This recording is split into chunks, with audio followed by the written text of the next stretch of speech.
everybody, and welcome back to the Chilluminati podcast, episode 348. As always, I'm one of your hosts, Mike Martin, joined by my other two co-hosts, Jesse and Alex. Welcome back to the show, boys. Good to see both your smiling faces. Hello. Yes. I feel good. Oh, we're about to break into a musical. Top hats and canes appear. I don't know. Just I feel good. And listen, I think it's because there's good energy from last week, right? Like you leave the show on a cliffhanger. It feels good to come back. Is that what we're doing? Oh, well, I mean, that's what I did last week. I left a little cliffhanger and now I'm back because I'm excited to like tell you guys about the good energy, just about the cliffhanger. I'm excited. The energy is that I get to make good on the cliffhanger. But before we talk about the cliffhanger, I really tried to trip him up, and he just like he did. No, he was like zoned water in. flowed around the rocks. Yeah. I'm like Bruce Lee. What a nice 5-minute nap before the show can do for you. Yeah, that's exactly what you should do. Take a 5-minute nap before the show, listener. Pause. Go for a nap. Go to sleep. We'll be back. Here. No, what I was going to say is, do we need to talk about the missing scientists? We've talked about that twice over the last bonus but since shows. We've spoken, there's been more. There's been another one since last we've spoken on the minisode. Yeah. And the inventor of the Heelys died. And that could be just as serious. They found another scientist in his Tesla burned today or yesterday. I think he went missing in 2022. That might just be an accident. Yeah, Tesla's be exploding. So yeah, like, that's true. You know. That's true. No, but I heard that there's now an actual FBI inquest into the matter, which is different than what was before. Which to me, like we were talking about this last week, right? Like that was what we were waiting for. We were like, well, we don't know a lot about this, and so like, is it weird? Maybe you can frame anything and make it seem weird. But now the FBI is like, well, it's a little that's weird. Yeah. My realistic take, if these people are truly going missing, I know people want me to say aliens. It's probably a tech war of some kind. Like just opposing tech industries of countries sabotaging other tech, like scientists who are discovering things. Yes. That's the vibe of it. Yeah, that's what it rings to me too. I always read those stories on Reddit that are like, they made me read the 3-body problem, like to like induce me into the like this like research project, which I think is about aliens killing humans to stop them from learning specific things. Right? Spoilers. I'll put spoilers right now. It's about aliens mess with our known physics so that we don't advance to a certain point. So that way, when they come to conquer us, they can take us easier. Out. And that's just like book 1 of 3. But the good news is, if you watch the Netflix show, which is nothing like the book, they do. I mean, in like grand swaths, sure, but like it is not the book. I will say, Samuel Tarly is brutally murdered in that. Spoilers. It's great. Wow. Sam. Wait, you can watch from Sam. Game of Thrones? From Game of Thrones, he's in it. Yeah, that sweet man who made that guy's skin all better. Yeah, in the show, he's like a tech. He's basically Elon Musk. So that's a thing. Sam Tarly. I gotta watch the show. That's a just weird for choice for Elon Musk. Just for that, I gotta watch it. Read the book. Good book. But here's the thing: Disclosure Day is coming very soon. The movie, not the actual. I'm coming out to LA for that, boys. We're gonna go watch it together and do. All right, we should do a show right afterwards. Yeah. Okay. But it's coming out, and Spielberg says it's closer to truth than fiction or something like that. That's literally what he said. Correct. That is like exactly his words. Was like, what do you mean by that though? It's closer to truth than fiction. Like, what does he know? What does he know? What has he known since the 80s? What has he known since Close Encounters and working with Valet and Hynek? Like, what does he know that we don't know? It's like the launch of like a new. It's like the launch of like a new Star Wars. It's like a new branch of conspiracy. Whatever he says, like whatever the plot of Disclosure Day ends up being. Oh, there's going to be a UFO belief spinoff. Yeah, right like, off that movie. Yeah, like 100%. whatever. Like that's kind of what I'm interested in. Is like, it seems like it's going to be some kind of hybrid theory. Some kind of You're all hearing the music in your head. I can tell. Hybrid theory. Everyone at home, they're hearing that backwards violin. I think they're trying to make it something like that. They're trying to redefine the aesthetics of an alien invasion, right? Well, it seems to me, if we're really going to fucking talk about this for a second, it seems to me that he's going the route of it's partially consciousness related in some way. Right. Like from the trailers, from what it seems to be, that these things are both physical, but not fully physical, that there's something to do with how it interfaces with our thoughts, with our consciousness, with our brain, whatever. And that this seems to be the more, I mean, we've been doing this show for 8 years and we have watched the narrative of UFOs in the global like belief system going from a majorly like nuts and bolts to crafts to a little bit more of these like entities. seeps of like weirdness being part of the narrative now. There's something that, whether it be reality or physics or just like consciousness based, that seems to be intermingling with it. That over 8 years has become part of this narrative now. And I think Spielberg is putting that in his movie in some fashion. Yeah, I never expected the walls to be like coming down between like alien lore and like psychedelic drug. But I mean, like, I don't know if there's a difference between this and like, I think we should go back one day and look up what was happening in the 70s and 80s when they were dropping Close Encounters of the Third Kind and that kind of stuff. Because I imagine it's the exact same. Like, Spielberg's not going to be like, it's not real. Anyway, see my movie. He's going to be like, we are so close to the truth, and I will tell you what I know in my movie. Of course he's going to do that. Of course. But I just, like, culturally, whether it ends up bringing greater understanding in real life of what's going on with our true situation, like, culturally, I'm excited about it because I feel like Spielberg, it has the juice to, like, convince us of shit. And I'm just interested to see how it's going to impact the field. And I know I'm not the movie guy, but like I've seen basically all of Spielberg's movies, and his movies are great. Like I just love his movies. No denying that. It's gonna be good, no matter how close to the truth it actually is or not. Yeah, I'm very excited to watch a Spielberg movie about aliens. I always love one. I loved War of the Worlds, even though that movie is like so weird. But like, is it considered weird? Because like I saw it when it came out, and I remember really liking it. Yeah, it's good. It's just a weird movie. Like if you look, I back like that they goop the world. Yeah, when you see who's who, when you see who's who and stuff, you're like, what the fuck? Can I ask a question? I don't know why my first thought of when I hear War of the Worlds is Tom Cruise and peanut butter. Is that a plot line in the movie? I don't know why peanut butter. Tom Cruise is in the movie for sure. Right, but I seem to recall peanut butter being a thing, but maybe I'm crazy. No.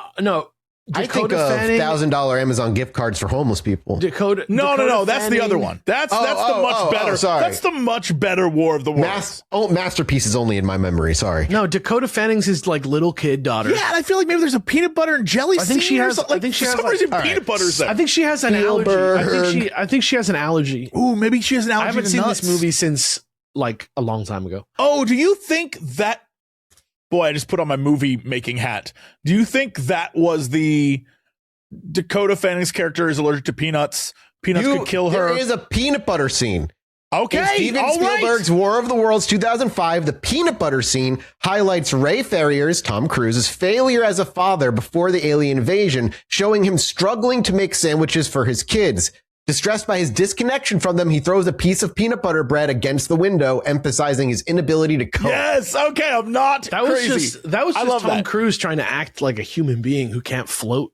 But going back to I love the idea of like that's actually kind of smart. The idea of like the Fanning girl being unable to eat peanuts because it would kill her, and then the thing that kills all the aliens is their like inability to like exist on Earth because of the weird crap here.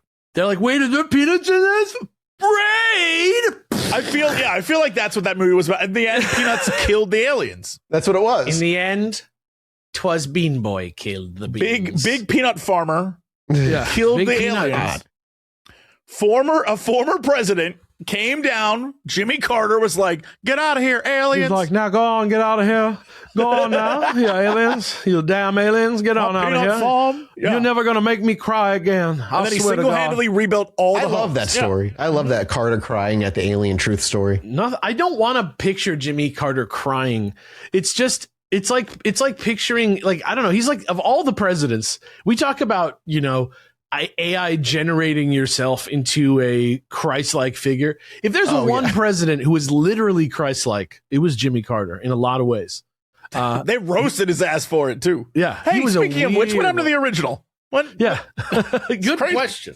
Good question. Anyway, let's start off this episode by saying a bunch of stuff we're not doing, which is what I love to do. First of all, we are not doing Boston season. but like, because the April Fool's prank was us saying that it was going to be Boston season and we don't really do pranks on the show, because we know this show is not about messing with the audience. That's not what we do here.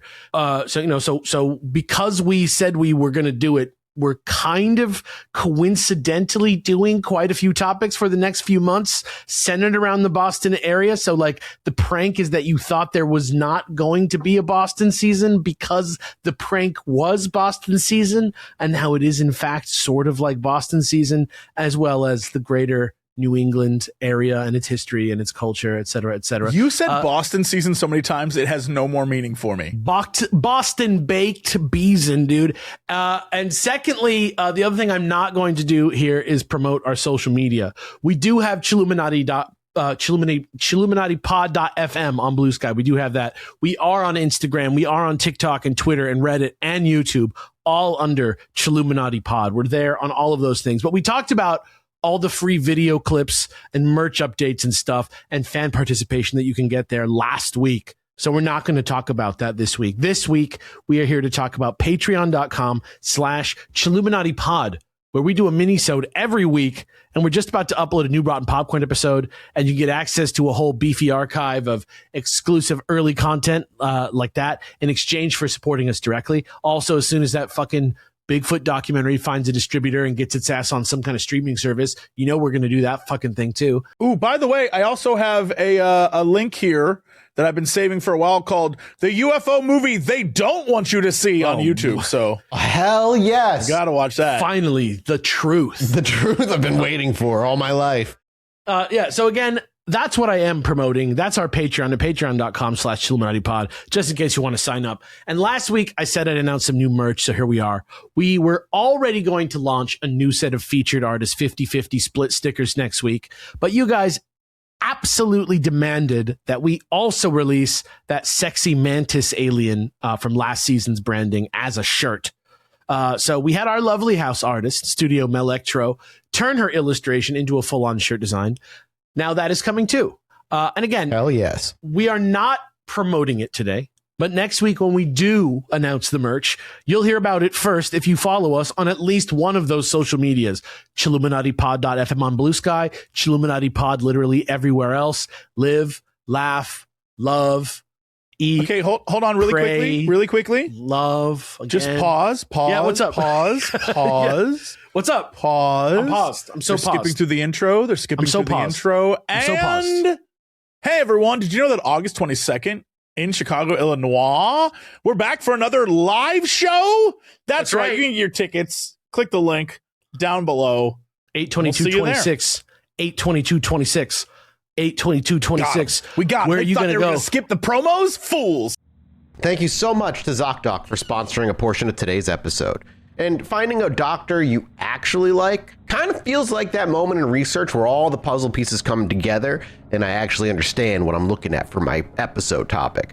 And sure, the basics matter: in network, reasonably close, actually has availability before the next presidential election. But honestly, let's just be true to ourselves.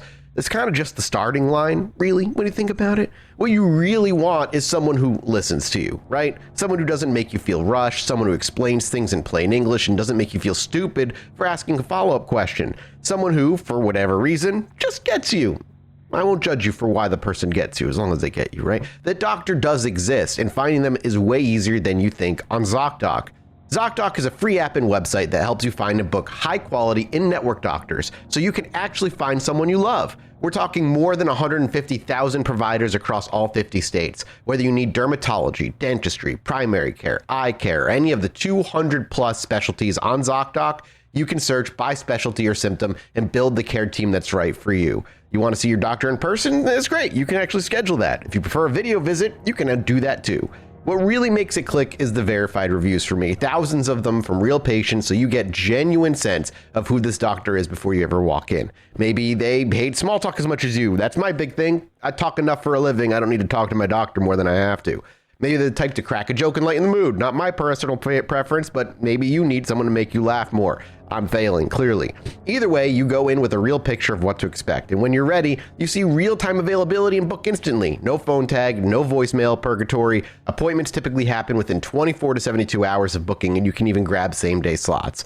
When I'm looking for a new doctor, this is literally what I use. Stop putting off those doctor appointments and go to ZocDoc.com/chill to find and instantly book a doctor you love today. That's ZocDoc.com/chill. ZocDoc.com/chill. Thanks to ZocDoc for sponsoring today's episode.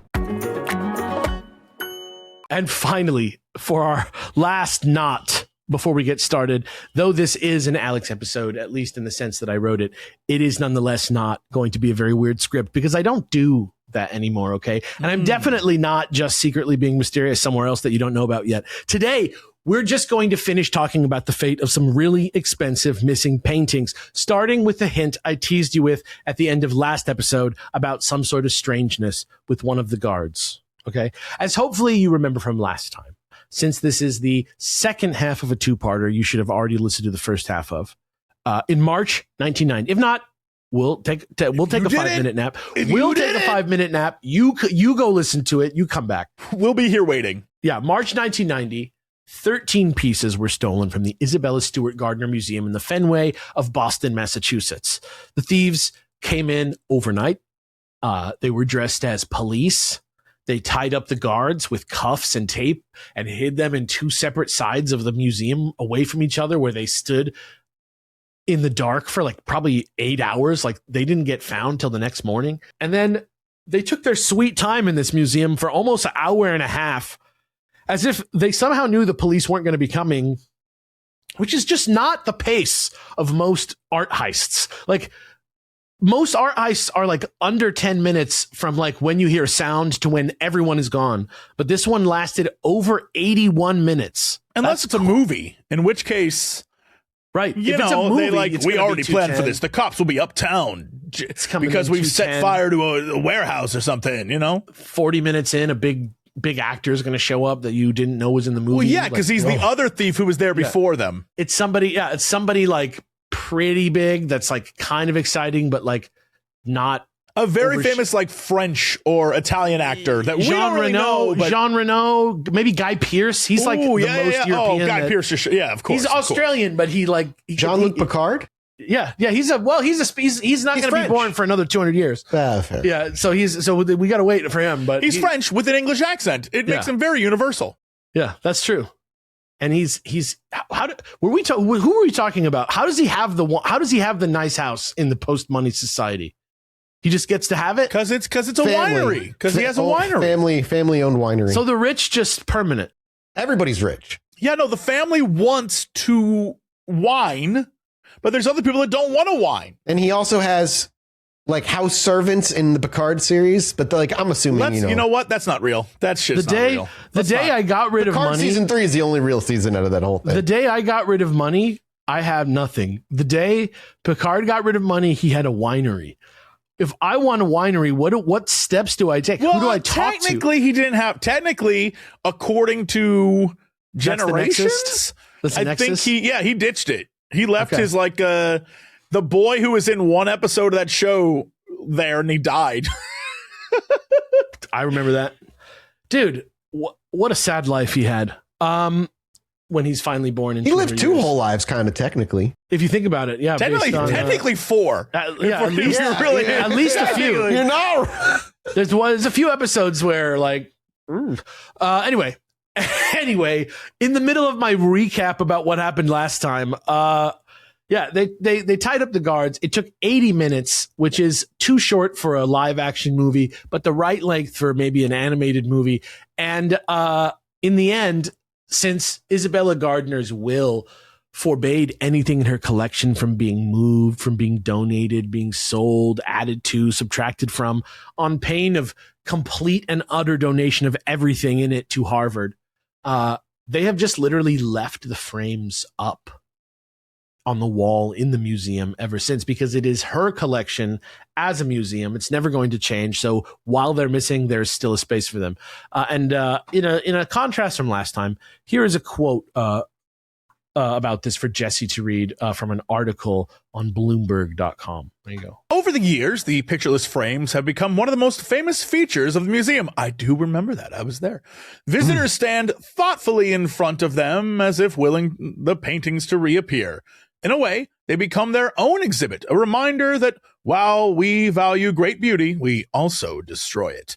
I don't know if that's what it reminded me of, but I will say I wouldn't have noticed unless every tour guide said, this is what happened. And then I was like, whoa, that's neat. Otherwise, there's so much stuff to look at. I simply would not have clocked what that was. I'd say there are like 2 or 3 paintings that are like, oh shit, there's a big missing hole in the wall. But for the most part, most of them, like all the Degas sketches, they're like less than a foot square. They were in a fucking like glass cabinet. You wouldn't even notice. But yeah, there's a few that are just conspicuous. But like even the building itself is so beautiful that like you could walk around there and just be like the entire time, just eyes like open. Yeah, and actually that's one thing about this case that you may have picked up on last time, though I only briefly touched on it, speaking of being surrounded by beauty and masterpieces, was that while some of the pieces that went missing like were pretty valuable, like we lost Vermeer's The Concert, and we lost a couple of the Rembrandts specifically, which make up the brunt of the $600 million valuation for the missing items, the Storm on the Sea of Galilee and the 2 people standing next to each other. I forget what that one's called. Those are the 3 big ones that were missing. The thieves who were there for all that time specifically did not steal a Raphael or a Botticelli. There's a couple of each of those. That's because he's a dick to the other turtles, dude. That's the problem. Botticelli the turtle, the box turtle. Yeah, Botticelli the turtle. Yeah. Botticelli the box turtle with a third toe. There also were other Chinese artifacts besides the goo that they took that was like truly valuable ancient Chinese artifacts. Didn't touch those. Or even Titian's Rape of Europa, which is arguably like the most important painting of any kind in the world. Maybe if you are like a student of like Renaissance painting, for example. I think probably the Rape of Europa, even at the time, was worth more than all of the paintings that they stole put together. It's so interesting because just thinking about the art world, like I'm not in it by any extent of the imagination, but I have dated a few people who were very in the art world. Right. And like, it doesn't make like the theft of art as a like when you said a $600 million like valuation, all of it, that's to who? You know what I mean? Like, who would you can't just sell it. It's mostly for insurance purposes, really. Oh, sure, but like the valuation is based off of that, you would in your mind you're thinking, oh my God, they can make $600 million. You can't just sell this stuff. Which means either A, they kept it, or B, they had a buyer to begin with. Right? Right. Which is crazy, because then it's like somebody who wanted something specific at least. Yeah, right? yeah. Oh, it's so interesting. Because you can't just, like, if I went to your house, Alex, and stole all your comics, like, if I started unloading them on eBay, it would be very obvious. Yeah, and I would know, like, the other thing is, like, I would know immediately which ones I need to look for to see if they're missing. Yeah, yeah. Like in the art world, there are only so many pieces of that, you know, quality and make. And at a certain point, if someone just has it, you'd be like, where'd you get that from? And then you just follow the rabbit hole back down to who sold it to you. Right. And I don't like what a crazy. Yeah. Art theft is wild because you're only stealing the one. Right. Yeah. It's one paint. So unless it's held like by Manet, it's Lord. Too much money in his manor in the basement where no one can see. But even that guy, if he's bragging, eventually someone's gonna be like, I hate that guy. I'm gonna let everyone know he stole it. Right? It creates like a chain of crimes. Like you can't do anything. You can't do anything having to do with it without committing like crime after crime after crime. Unless you'd have to like I'm like, how do you do this? You have to be a a mobster level person with homie status with other mobster level people. And you have to I imagine you maybe even you would try to flood with like some forgeries out there. You get forgeries out there to mess with the market as well while you have somebody who's buying the real thing. but you flood it with forgery, so nobody can really perfectly traffic. It's so hard to fake. Yeah, that's crazy. What do you do with it? Fake a painting that doesn't exist, or like a lost piece by someone. That's one thing. But a painting where we have the other half, a painting where we are holding the frame that it was cut from, that you can then fit it back to see if it's the real painting. Like, now we're talking about some crazy forgery. That's how Lisa saved Springfield. How many the other part I think about is how many weird, eccentric billionaire collectors that are abroad that people maybe have like a black market context sales to, where they have a collection of stuff that they should not own, but they can't do anything about. Like, that's the only people I can think about. And you'd only steal it if maybe you knew they were in the market for it. But that's the problem with it, is that all art, for the most part, is designed to be shown off. The reason it exists, the reason you buy it, is to say, I own that thing by that guy, and it's mine. And you can't have it because there's only one of them. That's the rich person. The fungibleness of it is the rich And the reason why they're in museums is because the rich guy's like, well, I don't want to keep it in my house. Put it in the museum, it's protected, and then stick it in the Jesse Cox wing. You know what I mean? And we get to look at it. Like, the loving public gets a Mona Lisa. And then you feel like, I'm sharing with the world. That's a good deal, actually. That's how you stop your workers from burning down warehouses. Yeah. But it's like, that's the point. You want to show it off. So taking art and then not showing it off is like selfish. It's very strange. Like, it doesn't make a lot of sense. But that's why the question is, like, did this person who orchestrated this theft want specific items, or was it something like, because we also know that they like started stealing something and being like, fuck, this one's too big, or they took something down and then looked at it while it was down and was like, oh, we already took that one, and like left it. So like maybe they were just dummies. Like, maybe the erratic sort of nature of it is just because they were dummies.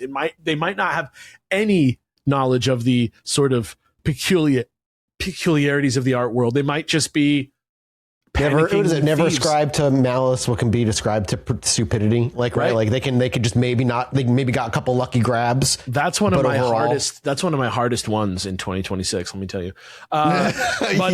Also, towards the end of the episode last week, I also happened to hint kind of at some strangeness involving one specific piece that went missing, which is Edward Manet's Chez Tortoni, which, just in case you don't remember what that is, it's this one right here. It's the guy with the hat. Just like last time, again, everything I do and say is going to be in the show notes. So you can listen and get this if you just go to what you're listening to and look in the notes. But yeah, obviously, we don't know exactly what happened, since the security tapes were swiped at the same time that the thieves unsuccessfully grabbed the motion tracker printouts, like I mentioned last week. They did actually take the tapes, but if you look at this map of the Gardner Museum from last time, which I included once again in the show notes, you can see it right here.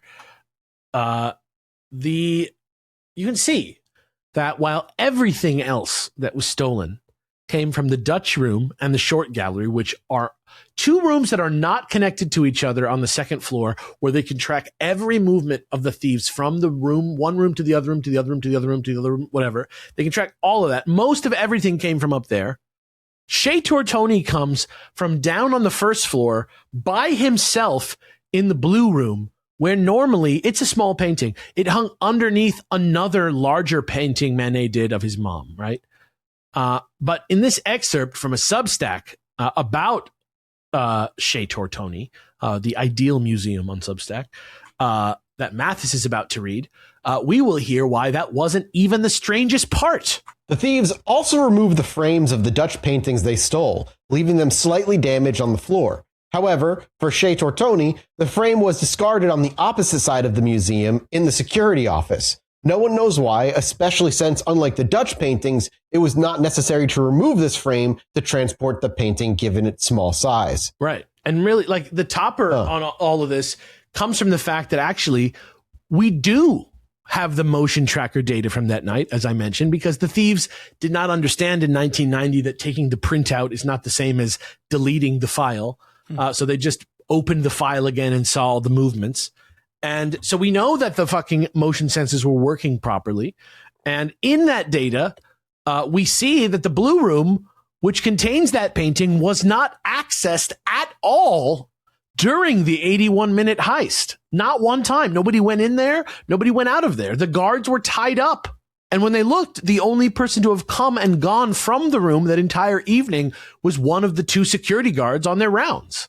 But in this case, the one who we're talking about is a literal pot-smoking, rock music playing, acid-loving deadhead called Rick Abath.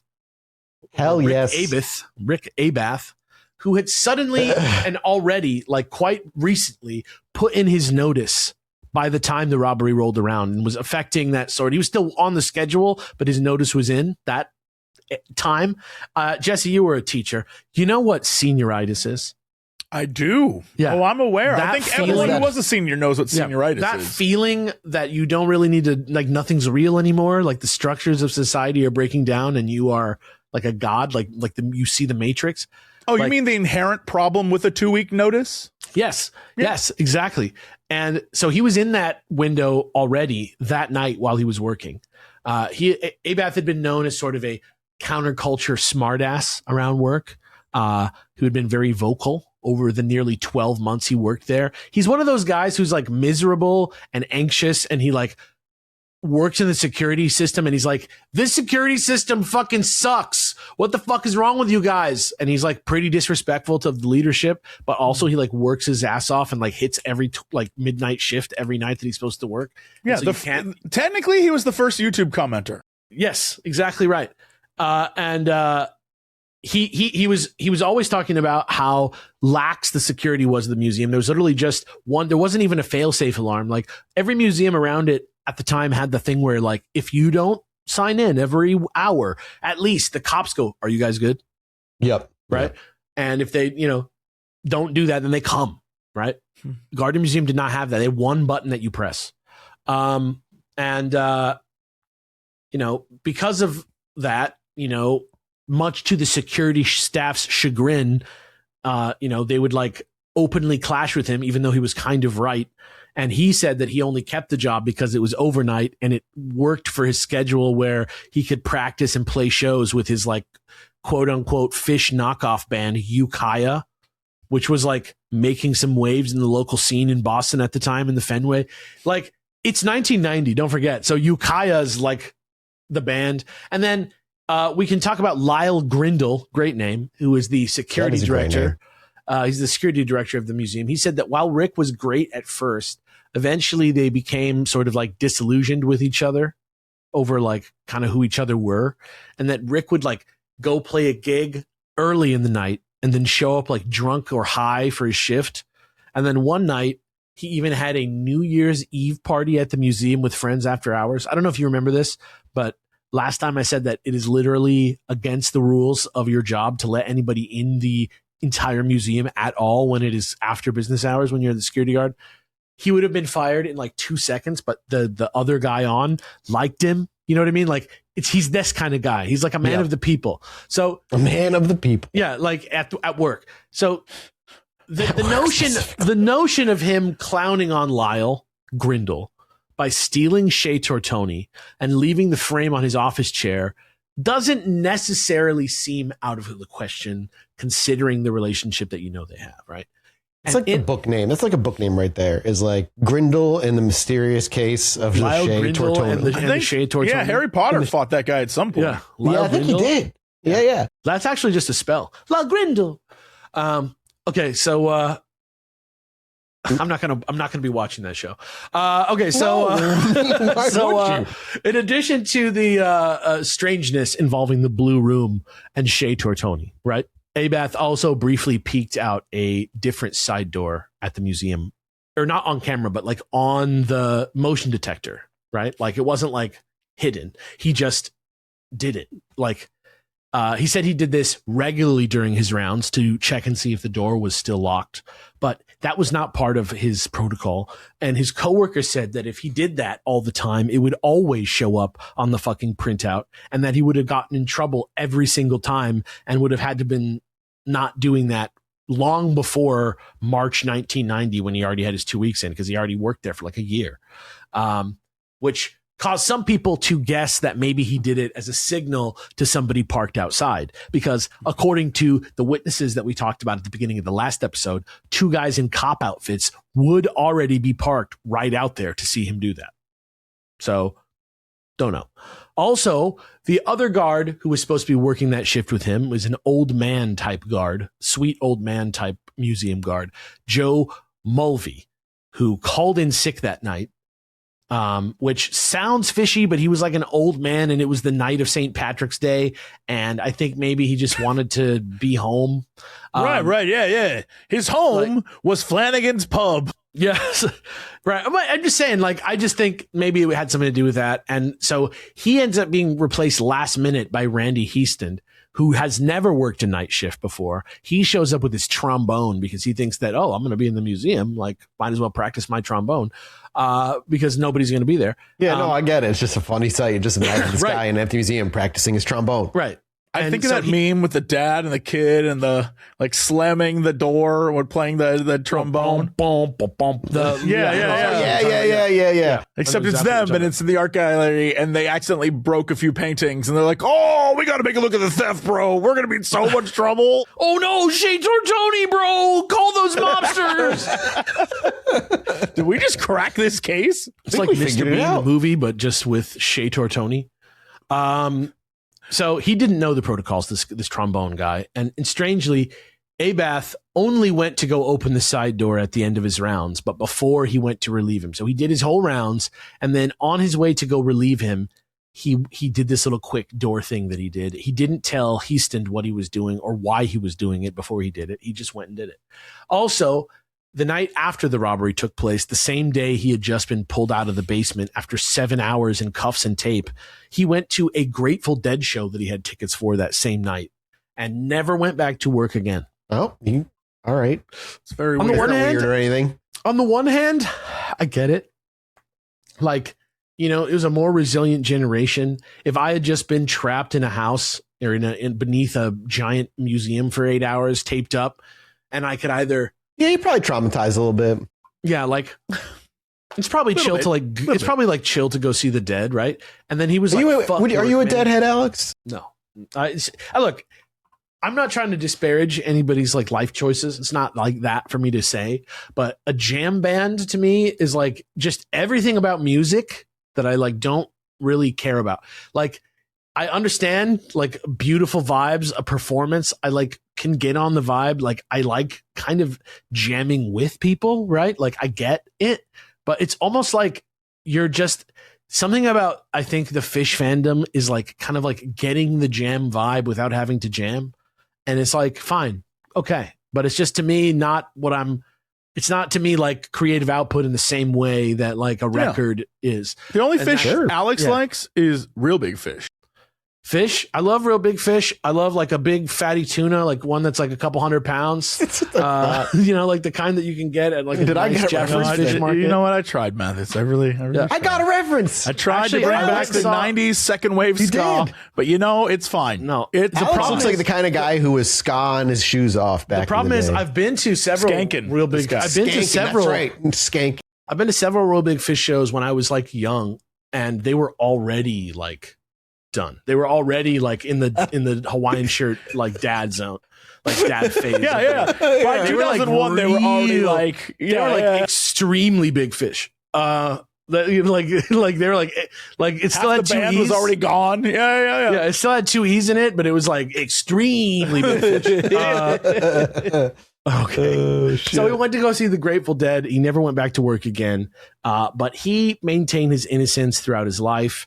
And though there was some weirdness in 2015 when he was seen on video footage from the previous night, St. Patrick's Day, I'm sorry, not St. Patrick's Day, the day before St. Patrick's Day, allowing in and talking to a strange man at his desk overnight again. There was some weirdness, but it was eventually found to be another security worker on staff. And basically the situation was that somebody new had taken over the case in the FBI and they had like looked at some stuff they'd never seen before in 2015. Like 25 years after the fucking robbery. And so they were like, well, what the fuck was that? And so they went to talk to him and he was like, I have no memory of doing that. I don't even know what that was. What the fuck? And then like the other people who worked there were like, oh, that's this guy. So what? What? It's like another guy on the security staff who had actually was just there. Yeah. And it's still weird. There's no explanation ever found, but it had been 25 years. There was no chance to figure it out. And it was more likely that this guy was coming to run some kind of errand that they just forgot about before they knew it was going to be the most important day of their lives the next day, right?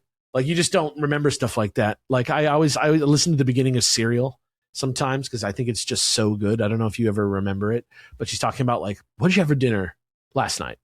What did you have for dinner 2 weeks ago? Like, what did you have for dinner 2 weeks ago? Are you sure? Who was there? Like, where were you? Yeah. Like, you're like, fuck, I don't know. Yeah. We just don't know what the fuck that was about. And eventually, though, I would say he is very compelling as some type of suspect. And basically everybody agrees that he used to go around Boston bars and just like bitch about how bad the security was at the Gardner Museum. Rick or any of the guards on staff were found by investigators to be, quote, too incompetent and foolish to have committed the crime. And also, I want to say that'll stop him. Yeah, it's true. And I'll also say Rick died in 2024 at age 57.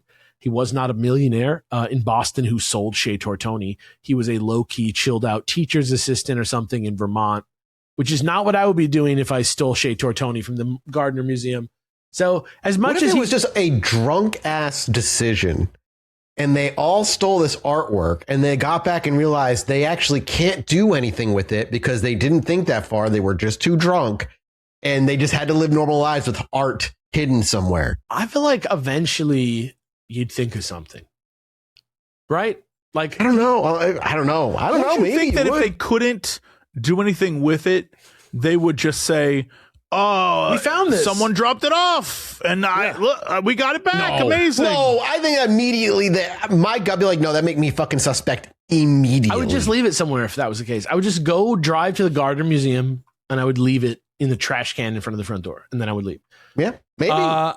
But yeah, he died. He was not rich. I don't think he stole the painting. So as much as he could have been involved, he probably wasn't. Though I still don't really have a good idea of what happened to Chez Tortoni or how it possibly could have been stolen when neither of those two fake cops went anywhere near it. It doesn't make any sense to me, and I have no answer for you. So as annoying as it is to let go, if we, like the various agencies working on this case, decide to look for other suspects, eventually somebody is going to land on this guy, Brian McDevitt, just based on the details of his past alone. Okay. He's from Boston. He is a con man. Boston. He loves flags. He fits the physical description for one of the suspects besides having wispy red hair, but that's easily covered up. And in 1981, he disguised himself as a FedEx driver, grabbed some handcuffs and duct tape, tried to steal a Rembrandt from the Hyde collection in Glens Falls, New York. So apparently after they kidnapped the real FedEx driver, they like hit traffic, and then their plan got fucked because the museum was already closed when they got there, and that's how they got caught. But at the very least, very good suspect to at least chat with because of how many details are exactly the same. And of course, he denies having anything to do with it, but he also wouldn't take a polygraph. So here is Jesse with more on McDevitt from the book, The Gardner Heist by Ulrich Bosner, which you can grab in the show notes, along with another book that's going to be huge for me today that I used a lot, Master Thieves by Stephen Kirchian, who is like, I think somehow related to the Netflix documentary about this because he's like in it a lot. So yeah, grab either one of those books from the show notes if you're interested in this story. It's a very fascinating story. And here's Jesse with the quote about that weird guy. He was living in Los Angeles and trying to pass himself off as a famous author who was writing a screenplay about art theft. But McDevitt denied any involvement. He said that he didn't look like the Gardner thieves, that he had a red beard at the time of the heist, and when the FBI ran his fingerprints, they didn't match those recovered at the scene. Still, just as authorities began to press him on the robbery, one of his former associates died of a drug overdose. Was someone murdered over the case? Well, if you ask me, it is pretty likely that somebody somewhere is dead because of this heist. But like the FBI, I don't really think it was McDevitt, because really the two most serious theories about who's responsible for this crime both suggest the involvement of organized crime. And we'll just start with the one everybody's already thinking of when they think of organized crime in Boston, and that is Whitey Bulger, who is not Italian, but Irish. And in the case of this heist, Whitey Bulger is just sort of automatically implicated because he was the boss of the Winter Hill Gang in Boston, which is just some generally serious customers. I think Johnny Depp played this guy in a movie one time. He did. And we talked briefly about Whitey Bulger in MK Ultra way back in the day. And honestly, he's going to be a topic we'll cover fully in the future. Okay, great. Yeah, he's like a huge, he's like Al Capone level. Yeah. And according to Charlie Hill, who is a nearly 80-year-old retired Scotland Yard art thief expert, it was specifically because Whitey Bulger was working with the Irish Republican Army, aka the IRA. And here's Mathas with another quote about that from Bloomberg. For years, Hill insisted the Boston mobster Whitey Bulger had given the Gardner works to the Irish Republican Army, which is rumored to have trafficked in stolen art. When Bulger was arrested and the paintings still weren't found, Hill revised his theory. Now he says that if Bulger was involved, it was only peripherally. He says he believes the two original thieves, loosely affiliated with the IRA but not acting on its behalf, traveled from Ireland to steal the art. Quote, 2 clues jump out at me, Hill says. 1, the crime happened the night of St. Patrick's Day, which he points out.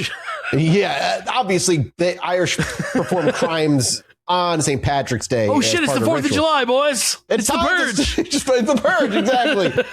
Which he points out is an important Irish holiday. Again, very, very, correlation equals causation there. Quote, 2, one of the robbers used the word mate when he tied up the security guards. That's not a word Americans say. And then is it a word Irish say?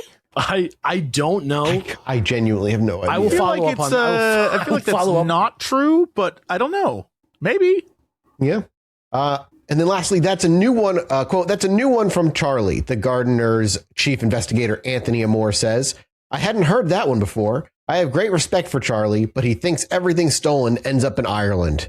Yeah, it's almost like he was racist against the Irish. He's from Scotland Yard, so it's not like that far away that he's like locked into that one thing, and then he thinks of Boston basically as like criminal an extension of Ireland, which I guess in some ways there's a lot of Irish in Boston. I don't think that they're like sending Irish art thieves to Boston to steal art for the Irish, But yeah, that's just a weird, very specific. I don't even know. Like, all right, I'm the IRA. England's right there. I'm fighting against England. I need money, but do I need art? And the only reason why I need art is to get money. But if you can't sell it, then what the hell's the point? The reason people take art is because they want to have leverage when they get pinched to get out of jail or something like that. Or to that makes no sense. Like, then why do the crime in the first place? If you're stealing art for your future arrest for stealing art, situation. You'll see as we get into this what might motivate somebody to do this. But like the idea is that if you steal art, the idea is that it's like a get out of jail free card. So you've committed another crime and you're doing art theft as a man, or you've got somebody crime. In jail, or you've got somebody in jail and you want to get them out, and you don't have any good way of getting them out of jail. So maybe you steal a priceless painting and say, "I'll give it back if you let Whitey Bulger out of jail," or whatever. Right? I mean, okay, you get what I'm saying, right? Like, I do. I feel like bribing the police would be an easier way of doing that. It basically is that, but without getting in trouble, because it's like so precious. Yeah. To culture, and like there's only one, like you said. Like, I don't know. I know we probably said something like this before, but man, doing crime is like so much more work. It makes the cops into heroes. It makes the cops into heroes. You know what I'm saying? Right. Like they get to bring back the FBI. Gets to bring back the painting. No, I get it. Yeah, it's just like, man, this is so much work. Yeah, I know exactly. Thank you so much to Mint Mobile for sponsoring today's episode. I'm going to ask you a question, and I don't want you to get stressed about it. Okay. When was the last time you actually looked at your wireless bill? Like really looked at it, not the glance at the total, sigh, cry internally, and then pay, but I mean like a real breakdown, because if you're still with one of the bigger carriers, odds are there's a bunch of stuff on there that you can't even identify. Line fees, service charge, regulatory recovery fees that feel kind of like the carriers just making up words to take more of your money.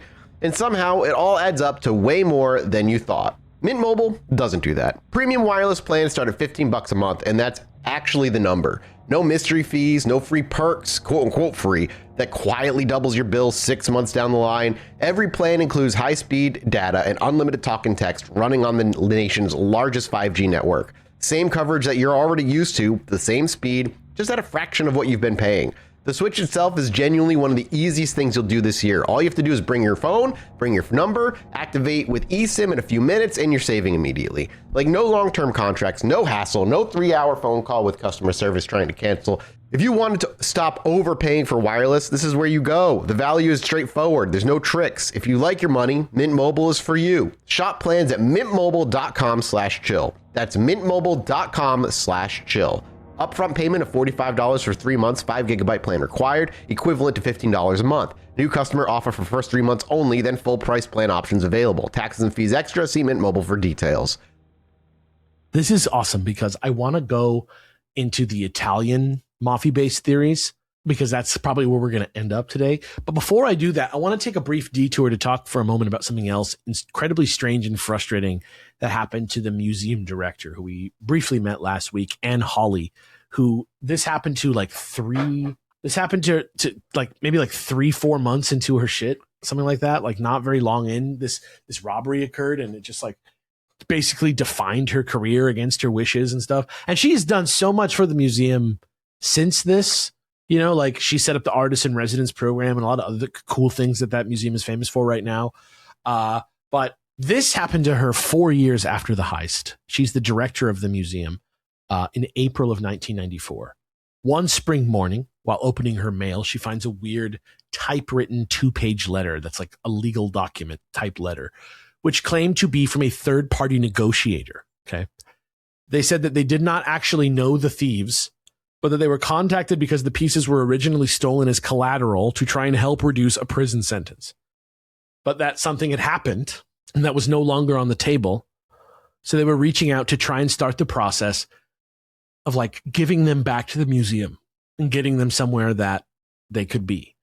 And to put Anne's mind at ease about the treatment of the paintings, they said they were being kept in a quote, non-common law county, and that they were being stored properly in a way, I think country probably, and that they were being stored properly in a way that would not further damage them any more than they had already been damaged by, being sliced and shit, right?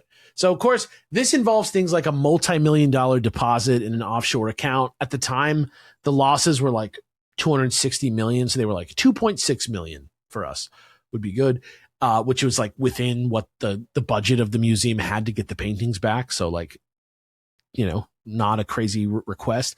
And then they wanted it in an offshore account. They wanted immunity for all parties involved. So there's definitely more to talk about, but they also included lots of info about the heist that only the FBI knew. So they were at least somewhat legit, right? Like they knew shit. They were somebody. But after reading one specific line in the letter, which I have literally heard nothing about anywhere else except in Master Thieves, she decided she would consider it. So here's Jesse with that line. But again, I just want to stress up front that nothing is going to come of this, though we can definitely consider it when we talk about what we think actually happened. And I think it's fascinating and it just makes my mind work. So Jesse, just read that for me. The perpetrators were not dressed as police officers, as reported by the press, but were dressed as security guards. Yeah. So like, I believe that if you put together all the clues that I'm putting out here for you, that there is something like a definitive theory of this case that you can get. But I couldn't quite make it work, so I didn't do it. But just think about all these little details that I'm saying. Like something seems to add up here. Really quickly. Yes. The guy who wasn't supposed to be there that was another security guard. Old man. Yeah. Yeah. In your overarching theory. Yeah. If I was going to plan a heist and I was going to dress up as security guards, wouldn't it be easier to convince the security guards on duty that you were a guy who was going there to go get a thing as a security guard? And then everyone's like, oh, that was just the guy. He was here earlier. Yes. That's exactly what there's something to that. Or that maybe like they took the guards and put them downstairs and just like took over for them way earlier than we think or something like that. Yeah. I mean, that's movie plot stuff, right? That's like Ocean's 11 kind of shit. Right. But like, it's a fucking crazy prospect that like doesn't really figure into this story that much anymore, but it's just interesting to me.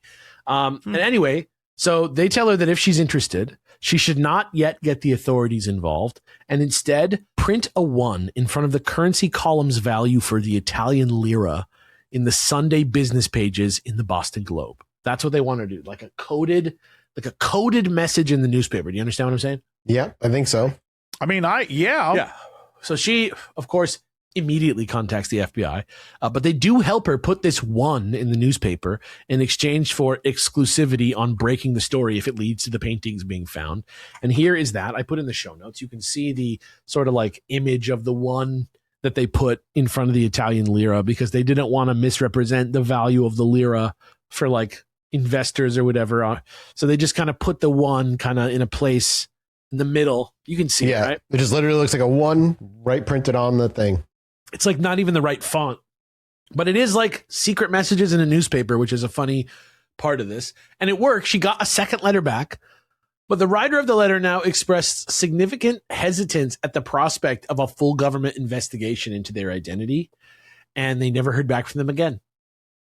And Holly never heard anything. And it was clearly somebody who knew something, but just evaporated. Isn't that nuts? Yeah. It's like total blue balls.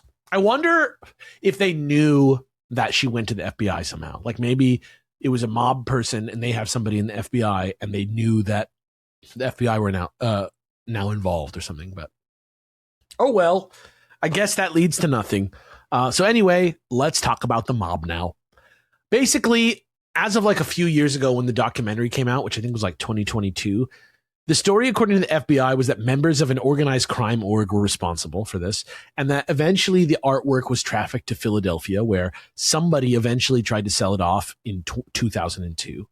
The FBI themselves still haven't named anyone, but people close to the story have identified pretty much everybody in this as individuals involved with a criminal operation being run out of a rundown car mechanic shop in Dorchester, Mass. By one Carmelo Merlino under the Boston Mafia boss, Frank Salemi. Okay. So they're like not willing to say that, but anybody who like looks into the case, like it's very obvious who we're talking about. Apparently Merlino's boys had already had a line on the place as far back as like the early 80s. They cased the place in 1981. Though at the time, the main plan was like smoke bombs and then like grab shit while everybody was panicking. But some undercover FBI guys for like a different thing found out about that plan, like secondarily, just by chance. And they were able to warn the museum and nothing ever like came of it. So crazy. One guy that the FBI found interesting who was close to Merlino was David Turner, who was like a life criminal guy. He kind of had like a sweet face. He was kind of like had like a cute face, and everybody kind of was like, my boy with this guy, you know what I mean? Like, my baby boy. But they had heard from multiple sources that he may have had access to the paintings or at least special knowledge of the paintings by 1992. So not even that far after the crime. Apparently, Merlino himself tried to use the paintings to get out of a cocaine related jam, like a trafficking charge. And he was like, I have the paintings, reduce my sentence, which, right? Like, I guess you steal them as like prep so that one day when you get pinched, you have Storm on the Sea of Galilee to offer back to the, like, you can be like, you guys can be the FBI guys that got back the Rembrandts. Just let me out of jail. And so that's the idea. And basically, he sends David Turner in to get these things because this guy allegedly helped him on several break-ins already that weren't the Gardner Museum. So he was like, you're my guy. So we sent him to find them. But he heard they were in some church in South Boston, but he couldn't find them, David Turner. And because of this, even though he says he didn't do it, And Merlino doesn't seem like he ever had access to the paintings after all. And his credit card, David Turner's credit card, placed him in Florida that night picking up a cocaine shipment.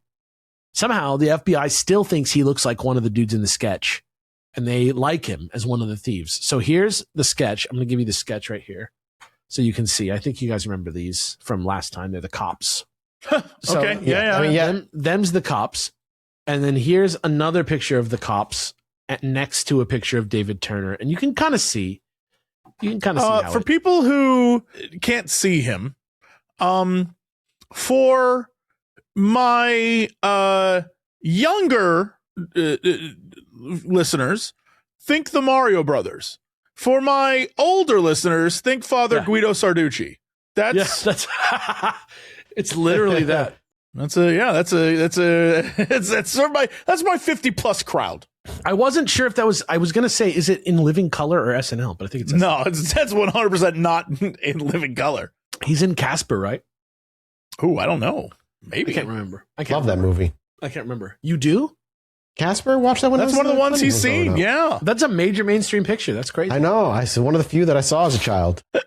That's a major mainstream picture, dude. That's crazy. Yeah. That's a major mainstream pick.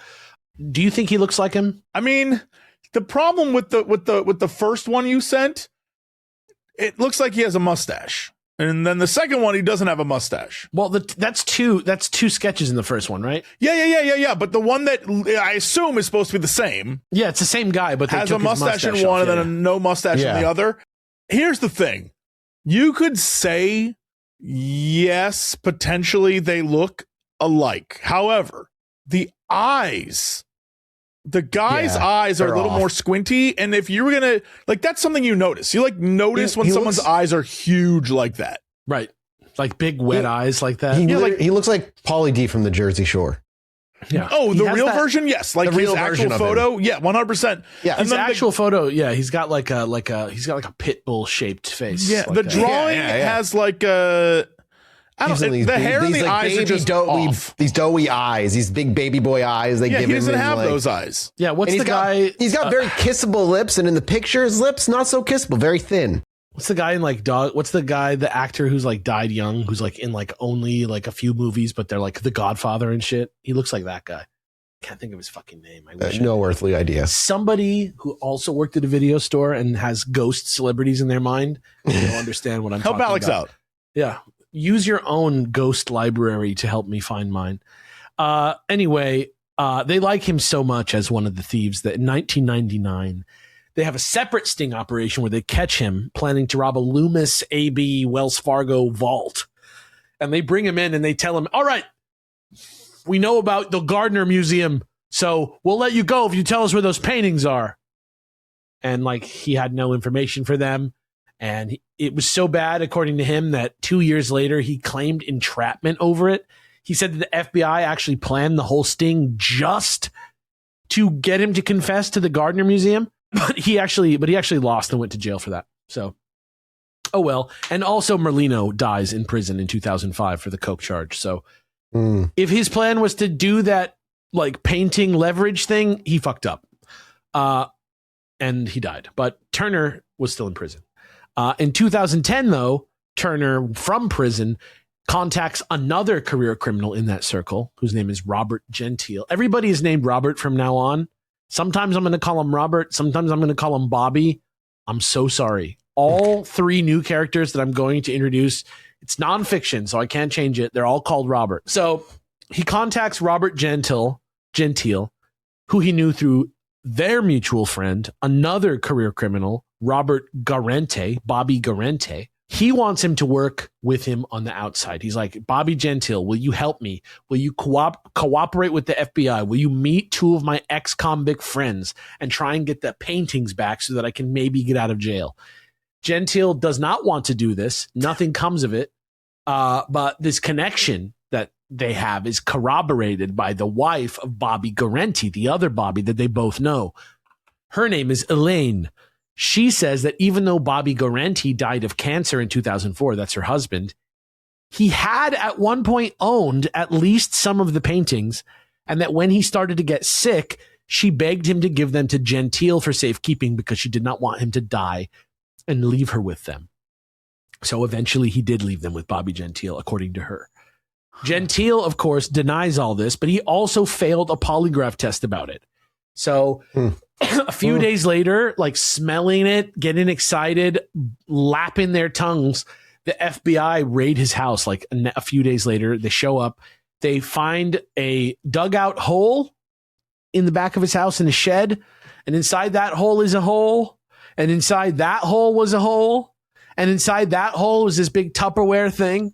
And inside that giant Tupperware thing was one handgun and a little bit of weed.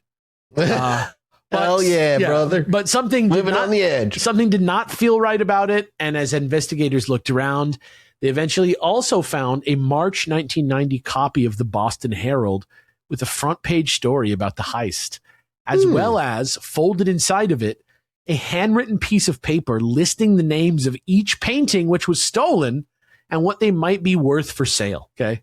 So that is a little. That's pretty. It's pretty suspicious. It's pretty suspicious. To his credit, though, he says he felt framed by the FBI and that the list was actually a list that some broker wrote who was trying to use Gentile as an intermediary between themselves and Bobby Guarenti. He said usually what was in the ditch was like little motors or something, but he couldn't really remember what was in there, why he dug out all those holes and put.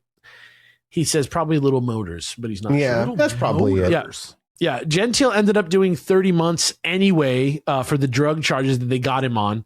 Apparently, this dude like loved food, Bobby Gentile. This is like something I remember from the documentary. It was either Gentile or Guarenti, one of the Bobbies, loved food so much that they would they had eventually at the garage where they all worked, like taken one of the the downstairs, like when you're at a mechanic, when they have the little trenches where they can go where they go under your car. Yeah. He took one of those and he back converted it, cleaned it out, put a fridge and a sink and tables down there. And he was fucking making fucking tomato gravy fucking every day. Hell yeah. And having 90-year-old mobsters over and cooking fucking spaghetti. Yeah, fucking spaghetti for him and shit. Ladling it out in a fucking pit under his shop, and they got him they got a informant into that group, and then they got him to buy a bottle of drugs. A bottle of they got him to buy a bottle of drugs, and that's how they got him, right? Yeah, they had to find some way to get him a crime on him so they could get him arrested. Yeah. So he does feel a little bit bodied by the FBI, and you kind of make sense why. If you see it from the point of view of a mobster, you can see why he feels a little mistreated by the FBI. But it's also worth saying that he had 30 months, and he could have gotten less if he had any information to give them at all about the Gardner heist, but he didn't. So who knows? He ain't no rat.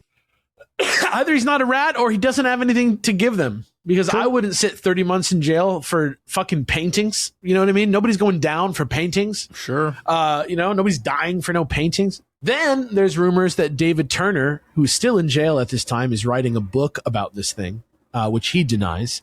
And eventually he's released in 2019, which if you want to watch that happen, literally happens in real time on camera in the Netflix doc, which is crazy. You just watch him walk out of prison. Just dead ass in his sweats, just walks out of prison, which is crazy. They still don't really know exactly what the fuck happened to those paintings, except that somebody in Bobby Gentile's house says that maybe there was someone in there one time and that maybe their dad got real upset when he got water damage one time. I don't know. It's nuts. But anyway, meanwhile, separate branch of the story. Back in 1991 again, this guy, Bobby Donati, is murdered as part of a gang war. Okay. This dude is already a big time mobster dude guy, badass dude. He's mixed up in all kinds of shit by the time that he's killed. He's got a lot of responsibilities and stuff. And a little before all that, a year earlier at the time of the theft, his name comes up for the theft in the mouth of New England master art thief Miles J. Connor Jr. from jail, who worked with Donati in the past, and they even cased the Gardner Museum together at one point, when he specifically pointed out Napoleon's flag finial as something that he thought was cool. And anyway, this guy also says that Donati's partner on the job, David Houghton, visits him in jail and tells him they're going to use the paintings to get Connor out of jail, the art thief, which is something Connor himself had done with his own stolen paintings in the past. He says that he can help get the paintings back now that Donati's dead from the gang war, but that it's going to be at the price of his own freedom if he helps. So the FBI do not let him help, and instead they follow his advice to go see this weird criminal antique dealer that's played by Jesse Cox in the Drunk History version called William P. Youngworth. William P. Youngworth, I love that. He's like an art antiquities dealer of crime. He sounds insufferable. Yeah. And they eventually did some raids on him Is this going to lead to me doing him? Because I'm very excited. No. I mean, no. But I was ready for to do the voice. I was all excited. He's not a man of good words. The character was coming together in your mind. I was over here planning. Oh my God, he's going to be slurring. I wish. But he's apparently not actually like a man of great words. But let me tell you, if I was wasted and I was telling you what happened, and they asked me to put words in his mouth and you were on set dressed as him, you do a great job. Man, that sounds great. This extra FBI attention that Youngworth is getting draws the notice of a journalist called Tom Mashberg. And after talking with Mashberg for a while, according to Mashberg, Youngworth, and this is around 1997, Youngworth eventually drives him to a warehouse in Red Hook, Brooklyn, and shows him a tube with the Storm on the Sea of Galilee painting inside of it. And it even looked all cut on the edges and crackly like the real thing would look. And in his article about it, he did not give Youngworth's name. He kept him anonymous. And in return, Youngworth offered that it was actually 5 guys who did the crime, not 2, and that Donati and Houghton were in fact involved in the crime. However, FBI raids of the various locations that he mentioned as safe houses that they stored these paintings yielded absolutely nothing. Youngworth gave Mashberg paint chips eventually that were dated to the era that these paintings were painted, but experts did not necessarily match the oils used on Storm to these chips. So they were like, well, they're right for the era, but they probably weren't from that painting. More chips are given. They are also not from Storm on the Sea of Galilee, but the experts think maybe these chips are actually coming from the concert by Vermeer.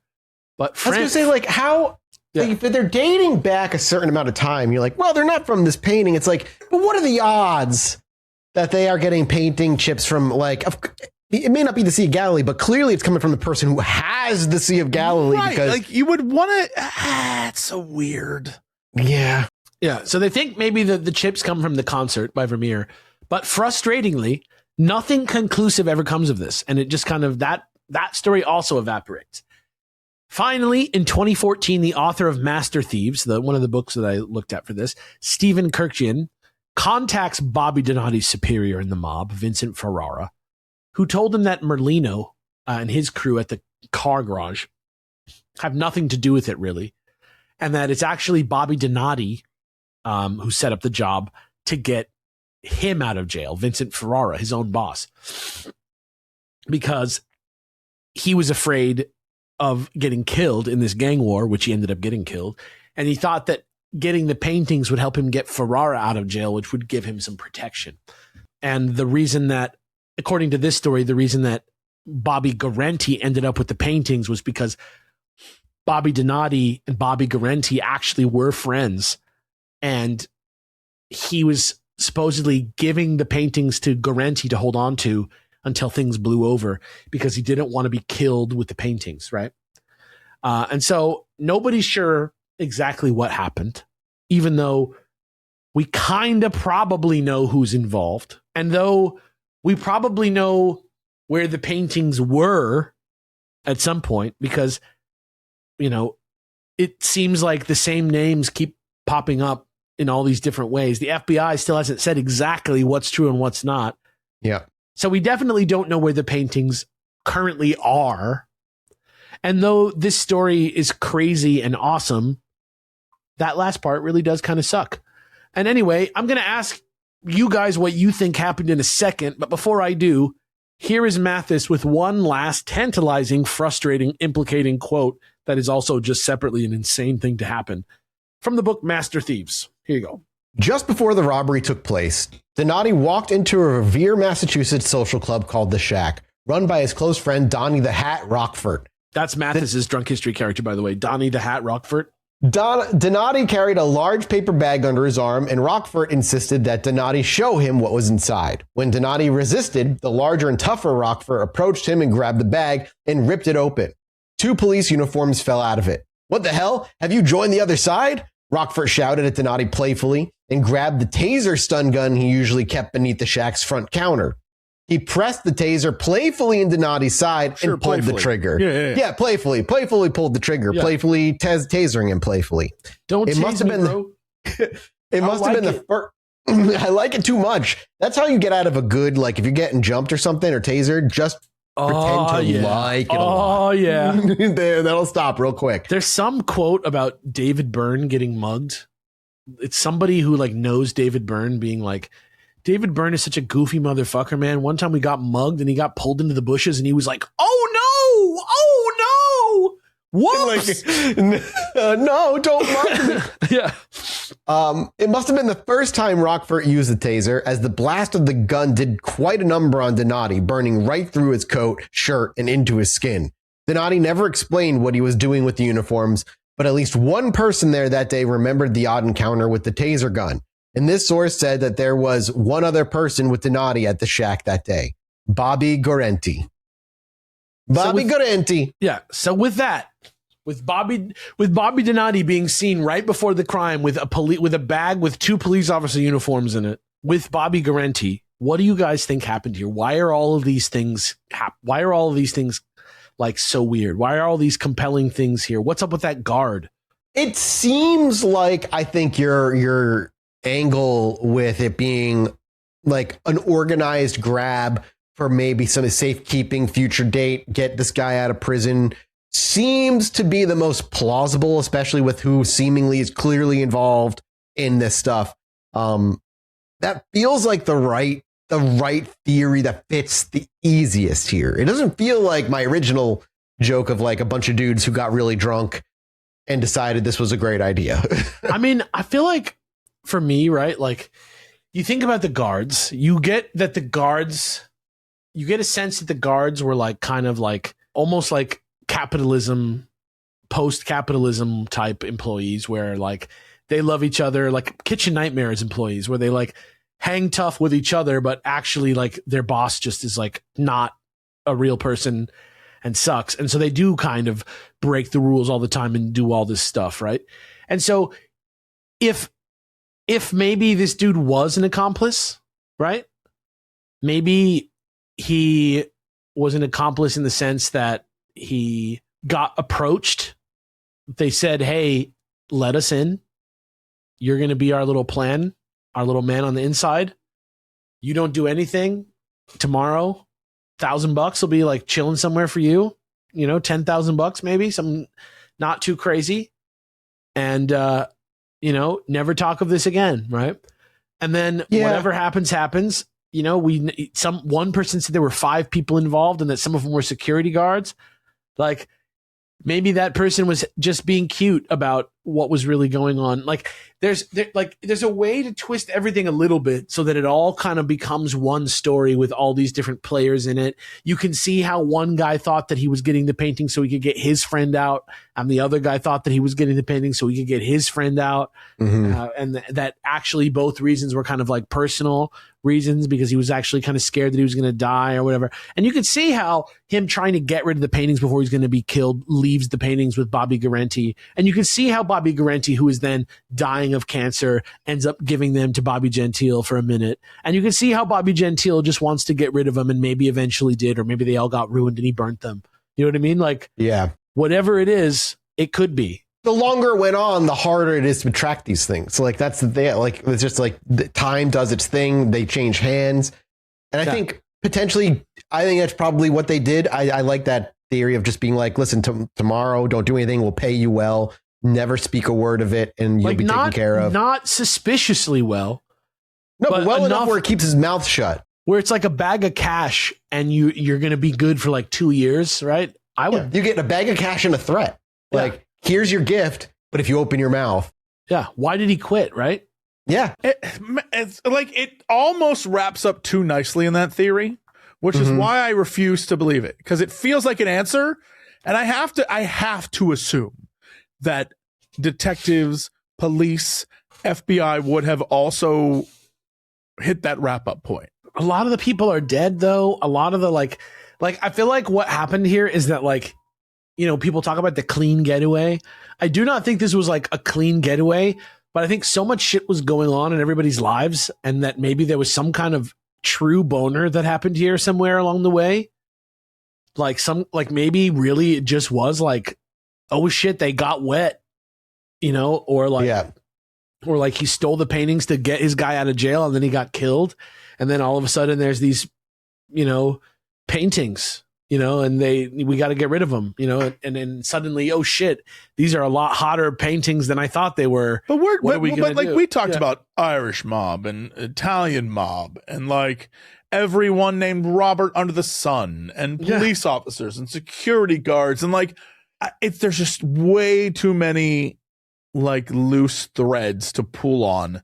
Yet I think you could make a case that you are absolutely correct. I think that's the problem. I don't think we're that far off from what happened, but I don't think there's something clearly missing. Yeah. I want what we would get like in a true crime breakdown of like a serial killer. I want the cops, not their side, but like I want to know, did they mishandle this early on? Did they fumble this? Did they fuck up along the way where like they didn't treat it with as much like importance? Because like, you know, that's how we learn serial killers go for as long, and like their crimes last as long as forever. Is this in that category where the cops they just fucked up early on, which caused it to go on long enough where they did change hands? And would it not have been as clean as a crime as it's seemingly to be if it wasn't for maybe the cops fucking up early or something? This like sort of like layer of tessellation or whatever you want to call it of this, like this is like one layer. If you do read the Gardner Heist and Master Thieves, and you go watch This Is a Robbery on Netflix, and you read the like 4 or 5 like really good articles out there that are about this crime, and you get that all together, there is an even more frustrating layer of probablys and almosts even lower than this that you can get into. And there is a little bit more procedural knowledge about what went on with the cop investigations.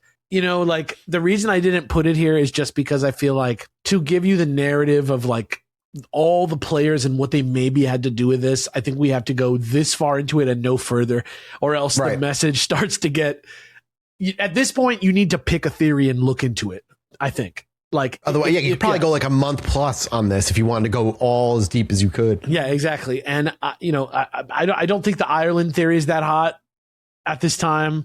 But like, other than that, like the letter writer, that's something for sure. Like there's a lot of things going on. Why did that person who wrote that letter, who knew details the FBI only knew, say that they were dressed as security guards and not police officers? The only people who saw them dressed as security guards, the only people who saw them dressed as police officers were the guards. But if the guards, because the guards are the ones who said they were police officers, right? So like, why would the guards say they were police officers if they were dressed like guards? Yeah. There's like enough like weird vagueness to some of this. Like, and just like even if the guards were in on it, even if the guards were in on it, why would they lie? Unless to cover up the fact that they were all dressed like guards and they have everybody looking for cops. But it could just be that they think it's cops because those two people outside the museum saw them. Yeah, because we didn't go back. Like there was a fight.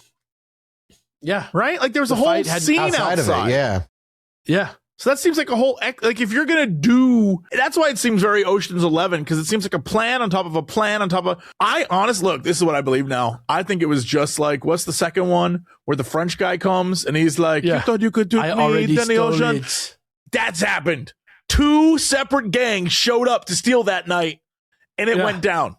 That's like my theory. The security guards, the same day that the Irish mob tried to steal, or like the same day that the Italian mob tried to steal the paintings, the security guards decided to steal Shea Tortoni and shit. And maybe, it's an interesting theory because not because the Irish only do crimes on St. Paddy's Day, but if you're going to do it, do it on a day where people are like drunk in New England and like people are not like paying attention. People like the cops are busy dealing with drunk people on the street in St. Paddy's Day out. And like, if you're not from that area, like St. Paddy's Day in the Boston area is fucking a nightmare. It is chaos all night long. Yeah, they are just, people are trashed. Cops are out there dealing with other shit. So if there is a night that they want to do this, absolutely.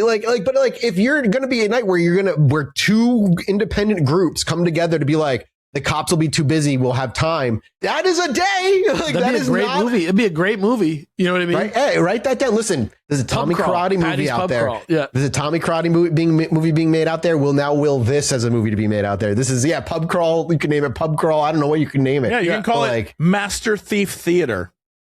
Oh, shit. You call it Luck of the Irish 2. Yeah.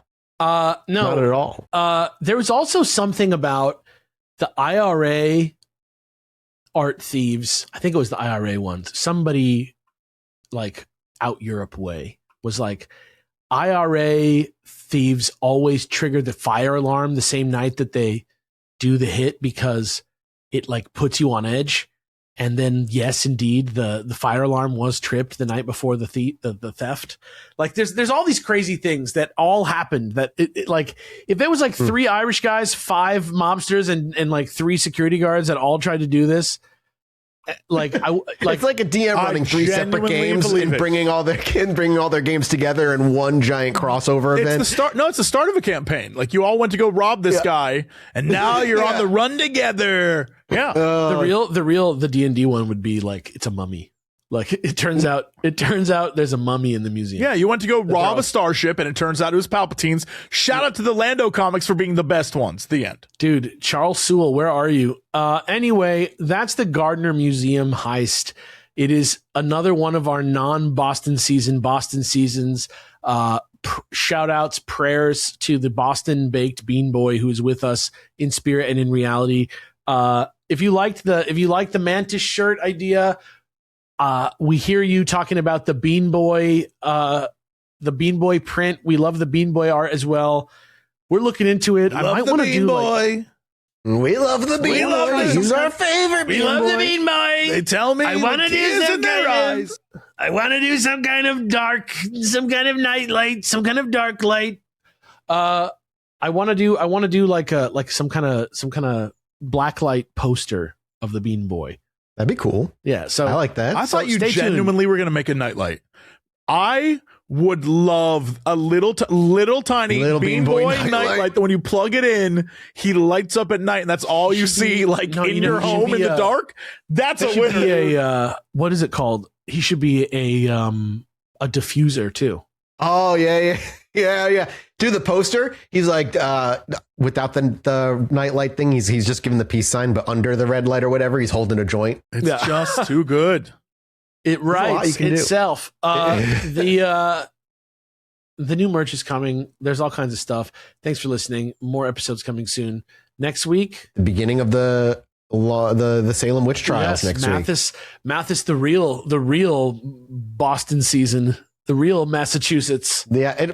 I'm excited for the Salem witch trials. History is crazy. That's a fun big time to research. It's a big one, gang. The hardest thing I've had putting that together is there's infinite things to talk about and what to cut out and what not to cut out over the course. Because there's just so many stories and so many historical figures involved in it all. And it's just like, I will not be, no matter how many episodes we do, we just won't be able to do full justice to the Salem witch trials, like as a whole. I have to pick and choose and know that going in, and I'll repeat it next week. We'll talk about it. That's the trouble with history in general, I think. Yeah, there's just too much. It's infinite gold mine of just people that permanently affected the world forever on from that point on.